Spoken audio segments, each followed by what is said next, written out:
And I have a CPA. All right.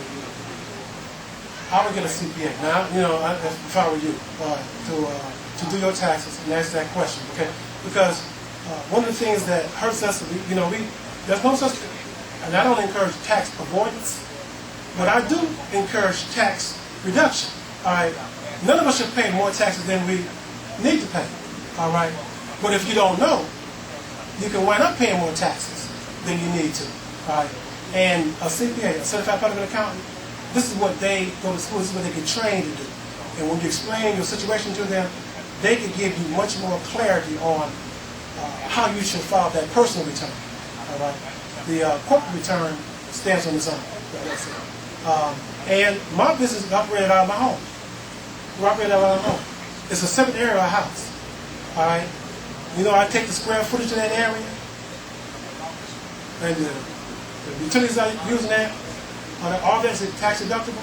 You know that? If you didn't know it, it is. It's all tax deductible.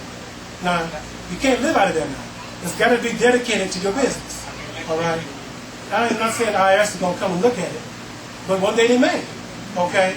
All right. But you can operate out of your home, and whatever that area you have dedicated to that business, you can measure that square footage, and then you can look at your utilities and the charge and the mortgage, all that area, and you can deduct that on your tax, on the corporate tax return. All right. Okay. Any other questions? No more questions? Oh, okay. Yes, sir. Now, you described the different corporate structures. Yes, sir. And in doing so, what would make an individual decide on one instead of the other? Of the other? Yeah. Well, for me, you know, different factors that will be the considered. The most important are two. Okay. Limited liability and taxes. All right. If you're in the food business, you don't have to be in the food business. You can be in any business. But just let's say you're in the food business, and you're selling food, and someone gets sick. The first thing they do is what? First thing. You could be in a store, and someone slips on the floor in your store, and they fall. First thing they do is what? All right. If you have a corporation, now you can have insurance. It makes sense to have insurance, right? But you have a corporation. The only liability you have in any of those areas is the asset you have in the corporation. They can't attach your house.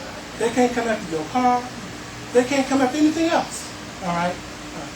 If you're just a sole proprietor, okay, or just a partnership, and you and two people just have a partnership, not a corporation, just a partnership, and something like that happens, all right, and you're just a sole proprietor, everything that you have becomes subject to that suit. Anything they can attach to it. And when they sue, they're trying to sue for everything you got. All right? As a partner, you're a partnership with someone, and it's not a corporation, same thing. Also, in partners. Have you heard a partner going and making a loan somewhere, didn't tell one partner he made the loan? All right? Took out a loan. Next thing you know, you are on the hook for a loan that your partner took out. You're liable. That can't happen in a corporation. All right? Because in a corporation, when they go to use the name of the corporation, the bank, whoever wants to see, I need to see where you've been approved to do this. You see what I'm saying? So I can tell you, for me, and in this day and time, I would choose, particularly even if you're by yourself, and you can still use a corporate form of governance, the structure for your business. I don't see why anybody would shy away from using that form as using just a simple partnership or a sole proprietorship. Right? For those two reasons for protection. Taxes, lower taxes, but the most important is liability.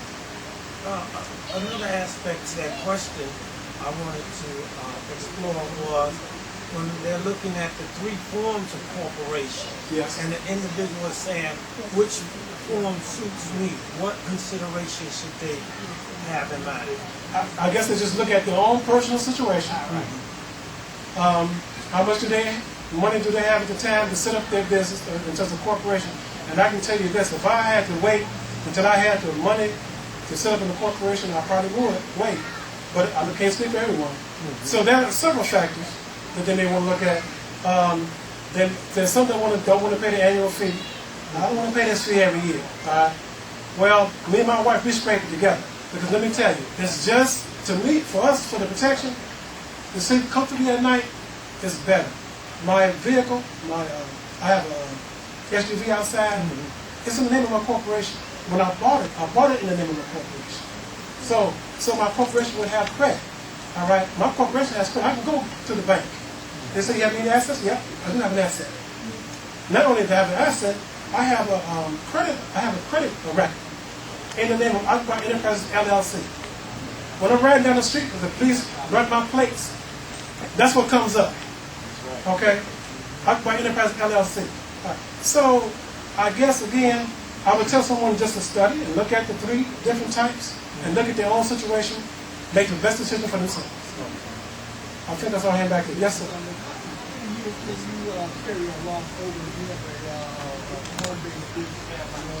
How many years can you carry it over?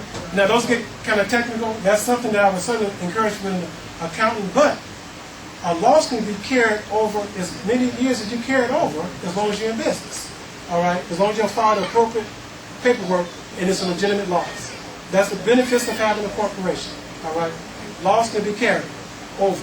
But you got to have income now. If you don't have income, you don't have anything but you should have income. That means your company should have income. But if your expenses exceed the income, then that loss can be carried forward to the next tax year. Hold on a second, ma'am. Yes, ma'am.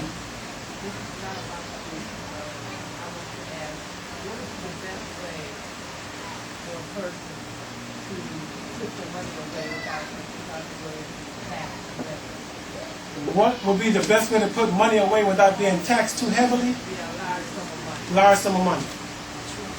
That's a unique question. I would like to talk to you one-on-one about that, and I'm telling you up front. I have no credentials to give anybody any advice.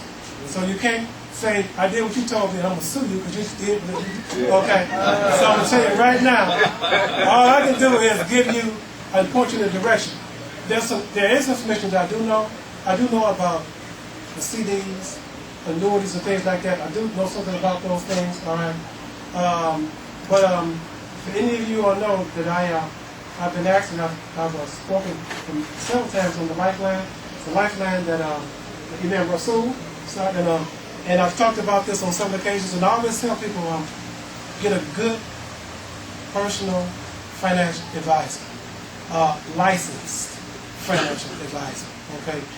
Because if you have that kind of sum of money, don't be afraid to pay for good advice, particularly licensed advice, because see, they can be sued, okay? They have license, they're trained for it, and there should be someone to give you some good advice, and that's what I would seek out. But I would be glad to point you in that direction after this. All right. Yes, ma'am. All right, you can certainly try the information you like. Brother, he had a question. All right. Hey, yes, sir. How many years before the IRS? How many years of reporting losses before the IRS will come after you on a hobby loss challenge? Is it 7? No, that's a question that I would say you should ask an accountant. Okay, because that's not my expertise. All right. Let's get ready to wind down here.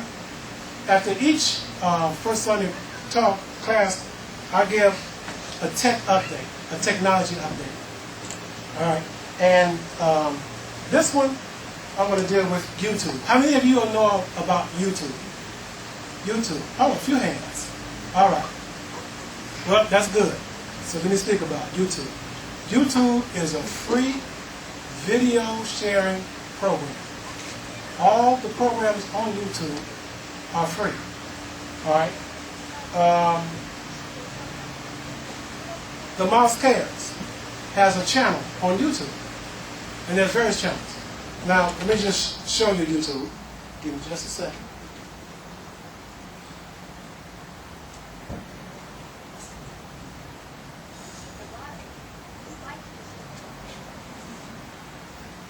This is YouTube. Now, that's not the first part. That's the first page of the Mosque Cares channel on YouTube. Did you know that the Mosque Cares uploads every first Sunday program to YouTube? All right. And YouTube can be viewed anywhere in the world as long as you have the internet connection.